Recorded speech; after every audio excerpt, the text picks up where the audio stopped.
प्रभु का वचन याकूब की पत्री अध्याय नंबर 5 में कहता है, धनवानों को चेतावनी।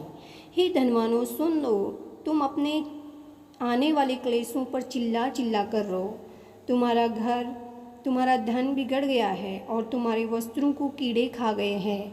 तुम्हारे सोने चांदी में काई लग गई है और वह काई तुम पर गवाही देगी और आग के समान तुम्हारा मांस खा जाएगी।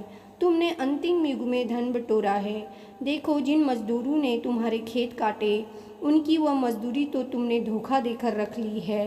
चिल्ला रही है और लवने वालों की दुहाई सेनाओं के प्रभु के कानों तक पहुंच गई है। तुम पृथ्वी पर भोग विलास में लगे रहे और बड़ा ही सुख भोगा। तुमने इस बद के दिन के लिए अपने हृदय का पालन पोषण करके उसको मोटा ताजा किया। तुमने धर्मी को दोषी ठहराकर मार डाला, वो तुम्हारा सामना नहीं करता। हालेलुया। यहाँ पर प्रभु यीशु मसीह का वचन उन धनवानों को चेतावनी देता है मेरे प्रियो, जो बड़े बड़े धनवान, अरबपति, करोड़पति हैं मेरे प्रियो, जिन्होंने लूट लूट कर धन कमाया है, गलत तरीके से धन कमाया है। यहाँ पर परमेश्वर का वचन उनको चेतावनी देता है कि तुमने धरती पर किस किस प्रकार के काम करके धन इकट्ठा किया है। तो मेरे प्रियो, इस अंतिम समय में प्रभु उन धनवानों को चेतावनी देता है अपने वचनों के अनुसार, और कहते हैं कि तुम्हारे सोने चांदी में काई लग जाएगा एक दिन, और वो काई तुम पर गवाही देगी और आग के समान तुम्हारा मांस खा जाएगी।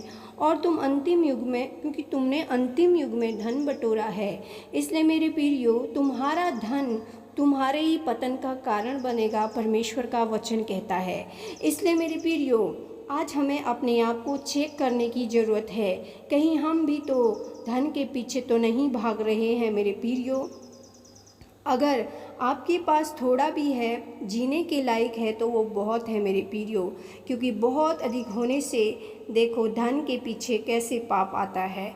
इसीलिए प्रार्थना कीजिए कि प्रभु हमें जितना दे हम उसी में खुश रहे, क्योंकि परमेश्वर का वचन कहता है ज़्यादा धन लेने से लोभ भी आ जाता है, और लोभ, लालच मूर्ति पूजा से कम नहीं, परमेश्वर का वचन कहता है। इसलिए मेरे प्रियो, हम इस अंतिम समय में आ पहुँचे हैं। आप अपने आप को चेक कीजिए, कहीं हम परमेश्वर के विरोध में तो नहीं जा रहे हैं, उनकी व्यवस्था के विरोध में तो नहीं जा रहे हैं।